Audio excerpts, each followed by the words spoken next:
跟住落嚟，我哋有請最後一位講者，職業安全健康局高級顧問羅永堅先生，介紹動力操作升降台操作員安全訓練課程。有請羅先生。好，唔該晒主持人㗎。咁啊，到我呢部分咧，就會同大家咧係介紹一下咧，就係我哋職安局啦。咁係針對動力操作升降台嘅一啲嘅提供嘅一啲安全訓練課程啊。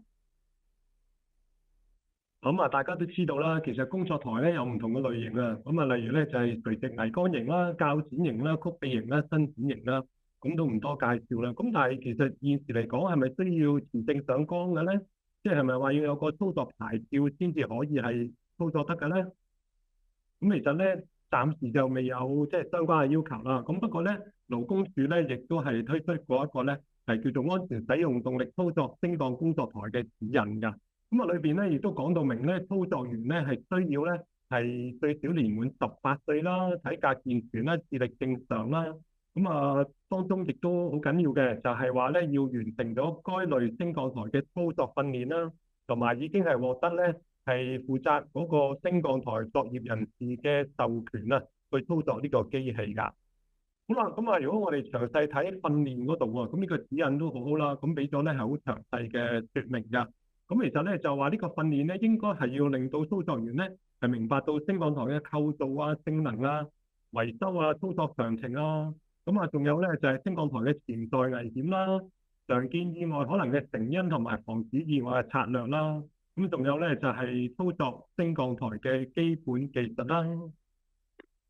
咁啊，亦都咧係要根據嗰個製造商所提供嘅一個嘅操作維修手冊，咁咧針對呢個嘅手冊所要嘅一啲嘅技術要求啦。咁同埋咧就係呢個好緊要啦，咁就係一個咧安全嘅操作嘅態度。咁好啦，咁啊頭先講過話6大樣嘢咁多喎，咁但而家嘅現況又係點咧？咁其實而家嚟講咧，咁啊操作員咧最主要都係接受咧係由升降台嘅供應商啦，喺現場提供嘅訓練啊，多數啦唔係全部啦。咁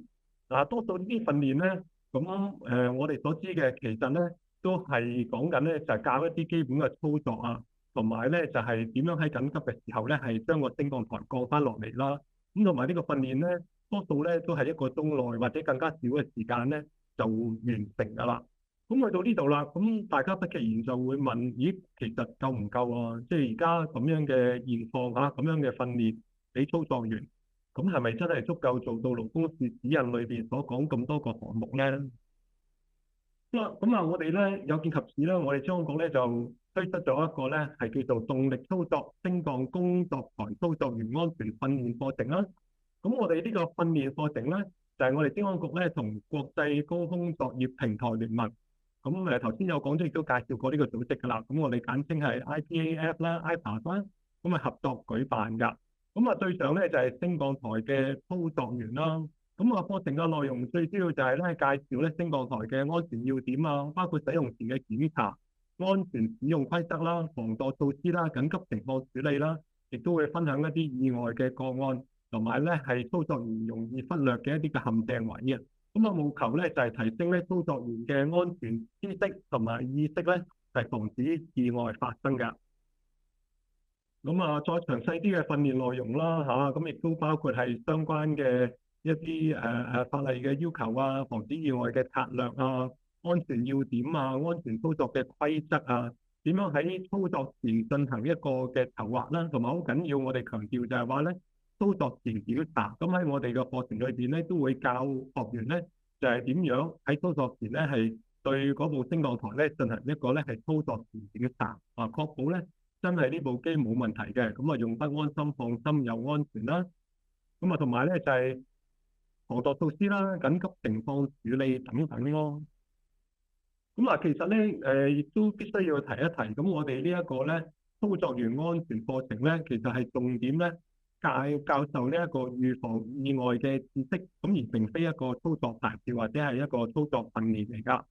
咁操作員咧其實係需要咧另外再接受咧係由供應商、製造商因應個別升降台嘅特性而提供嘅一個升降台嘅操作訓練咁如果上咗由佢哋提供嘅訓練咧，咁再加埋我哋呢一個訓練咧，咁我哋相信咧就應該都係可以達到勞工處守則嗰個指引裏邊所提及咧操作員訓練嘅要求㗎。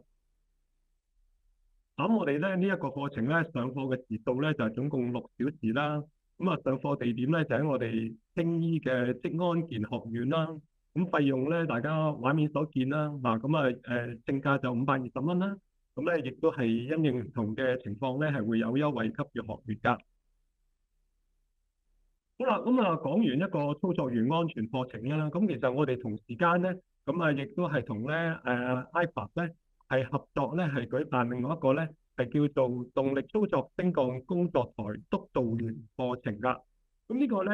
顧名思義係督導員課程啦，咁所以咧嗰個課程嘅對象咧就係負責升降台作業嘅督導同埋管理人員啦，或者咧係場地或者係物業管理嘅人員啦。咁其實咧呢一個課程咧，我哋除咗都會講部分咧係頭先操作員安全課程裏邊嘅內容之外咧，更加緊要咧，我哋亦都會係重點講咧，係教學員點樣係因應嗰個工序同環境咧，選擇合適型號嘅升降台啦，同埋點樣咧係為現場環境咧係進行一個風險評估喎。咁呢啲其實咧對於即係預防意外咧，亦都係非常之緊要啊。作為一個咧係督導升降台作業啊，或者係場地管理人員咧，都應該係要識得嘅一啲嘅知識啦、技巧嚟㗎。咁先至可以咧係保障翻操作員咧同埋作業附近人士嘅安全㗎。咁詳細嘅課程內容啦，就如畫面所見啦。正如頭先講嘅，譬如話係一啲防止意外嘅策略啊，點樣喺現場進行風險評估啊，點樣咧係選擇合適嘅升降台去進行工作啊。咁當然亦都唔少得嘅一啲嘅意外個案嘅分享啊，相關法例嘅要求同埋指引嘅要求啊等等啦。當然緊急情況處理啦，大家都唔想發生，咁但係萬一有緊急情況嘅，咁應該要點樣做咧？咁我哋亦都會係有理論，亦都有示範嘅環節，咁嚟到去俾翻學員㗎。呢個課程咧就會比頭先嗰個係長1小時啦，就總共係上7個鐘頭啦。呢上課地點咧，都係喺我哋青衣嘅職安健學院。我發言咁就係如大家畫面所見啦。好啦，簡短嘅介紹咧就嚟到呢一度。多謝羅先生嘅分享，跟住落嚟係觀眾提問環節。如果大家想問問題嘅話，歡迎點擊問答輸入你嘅問題，我哋會隨機幫你發問嘅。好，咁有觀眾問到啦，上咗你介紹嘅呢啲課程係咪就可以操作所有類型嘅升降台呢？